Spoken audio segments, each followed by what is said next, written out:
You guys Charlie Kirk and are Laura Loomer way out tonight on a limb. have both said to other outlets that they don't necessarily believe that Trump wrote this or what have you. So they're starting to circle the wagons on this, which is what Scott suggested earlier. The facts of Donald Trump's base are this, and we reported on this morning here on CNN. Since the Epstein business started, his job approval among Republicans has gone up. What's happening, everybody? Welcome to yesterday's news channel, where we watch CNN so you don't have to. Last night on Newsnight with Abby Phillips, Scott Jennings went toe-to-toe with the usual suspects on CNN. They tried pushing a bizarre Epstein-Trump conspiracy to claim Trump's base is cracking, and Scott Jennings shut it down in seconds with a handful of words and a couple of well-timed brow furrows. Anyway, let's watch Scott Jennings show us how desperate CNN must be on a slow news day, because these stories are embarrassingly bad. Let's go. At the show, I want to let you know something that I found out just last night. Next year will be our last season. The network will be ending The Late Show in May. And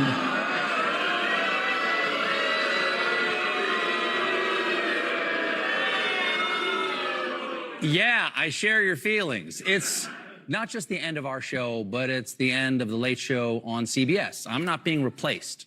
This is all just going away.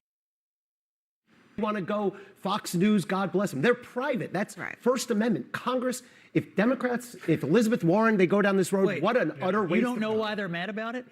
Well, who was even on the show tonight? Adam Schiff. These shows, Colbert and the rest of them have become nothing but anti-Trump fever swap porn with them guests every single night. Let me ask you a follow-up question. The reason I say it's debatable is because every human being in the United States of America has a right to decide what they find is funny. And if half of America likes Colbert and half of America likes Gutfeld, that's fine in the United States of America. I'm okay with that. Like, that's okay. But my point is the reason why it got canceled is because he was no longer funny and he was attacking half the country. That's not what's going on at all. Look, we are Then watching, why is the show getting canceled?